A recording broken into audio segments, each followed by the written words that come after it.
na-screenshot na yan ng marami.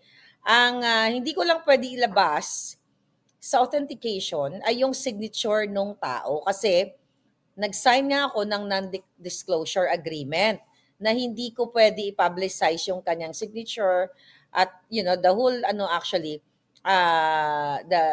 yung tawag dito yung pangalan ng company niya hangga't ito ay hindi hinihingi ng korte. Kaya nga pinayagan naman niya ako, just tell them, but not, yung page per page, yung talagang malinaw.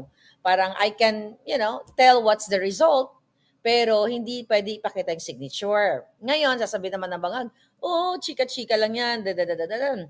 So kung nakakaintindi kayo ng tinatawag na non-disclosure agreement, alam nyo yan. Pero pag bobo ka, katulad di bangag, hanggang ganun lang ang iyong reasoning. Okay. Ngayon, yung mga media na nanghingi sa akin, bakit? Dahil ang dami niyong pera. Bakit hindi kayo gumawa? Alam ninyo, mga media, bakit hindi kayo gumawa ng sarili ninyong forensic investigation? Like ang GMA7, Philippine Star, Inquirer, may mga representante kayo dito na mga tao or journalist ninyo sa Amerika. Okay? Kung gusto nyo talaga na masabi ninyo na hindi ginawa ni Maharlika yung authentication o pineke whatsoever na sinasabi ng mga bangag, ibibigay ko sa inyo yung video. Then, you see yourself. You spend money para maipa-authenticate. Okay? Ninyo. Para meron kayong third-party authentication, yung talagang masabi ninyo sa sarili, hindi lang yung mga ginupit-gupit na litrato, yung picture, tapos alam nyo, ang ginamit pa ng mga bangag, si Marlon ng Third Floor Studio. Ginamit nila yung picture, dapat kasuhan mo yan, Sir Marlon. Yung picture niya, ginamit ng mga bangag, na yun daw ang pinagkuhaan ng tenga ni bangag. Ganun po kadesperado itong gobyerno ni Marcos Jr. So kayong mga media, hawak daw ni Tambaluslos ang Philippine Star. Michael Lopez, ano pa nga ba mga kababayan? Halos lahat naman yan, ngayon ay gusto nilang hawakan, impluwensyahan, di ba? So, sabi ni Erwin Amaril, paano po yan, Madam Maharlika, inendorso na po ng PT Palaban si Manang Aimee?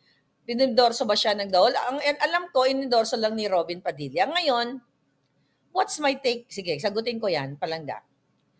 Kahit inendorso ni Robin Padilla yan, huwag niyong iboto. Dahil mismo sinabi ni Inday Sara, never again sa mga Marcos. For sure, makakarating to kay Robin Padilla. Nakasama ko si Robin Padilla sa Netherlands. Actually, tatlong doon sa room, kung sa lugar na saan siya nakatira, ay, ilang beses, I think, 3 beses na nagkaroon kami ng encounter and everything. Desisyon niya yan di ba? Hindi naman natin pwede panghimasukan yung desisyon niya. Pero tandaan ninyo na sinong susundin ninyo?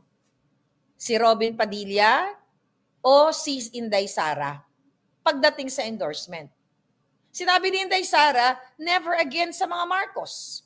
So syempre, ang mga politiko, magkakaibigan, hindi mahindian, I don't know. Ang masasabi ko lang kay Robin Padilla, desisyon niya yon. Pero bibilib lang ako, bibilib lang ako, kasi PDP Laban siya, di ba? Chairman, tama ba ako? Si Robin Padilla is Senator Robin Padilla. In fairness to him, okay, magkukwento ako ng konti, no? Total, ang title lang naman natin is Congratulations, Bangag. So, nagkita kami ni Robin Padilla doon. He seems so nice person, okay? But syempre, hindi mo naman makakilala talaga yung tao pag hindi mo napasok yung kaibuturan ng puso niya. Pero ako,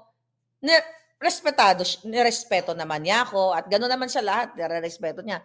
Pa-sweet, pa-tweetams, di ba? Artista ganun talaga. So, wala akong personal na galit sa kanya. Tandaan nyo, binolja ko yan dati. Dahil kay Bangag. Nag-sorry nga ako sa kanya. Sabi ko, oy, sabi ko na gano'n, Senator ha, sabi ko na gano'n, boljack kita dati. Sabi ko, sorry dahil sa kay Bangag. Ang sabi naman niya, naku, wala na po yan, ma'am, ganyan, ganyan, ganyan. So I will respect him as a person dahil pinakita naman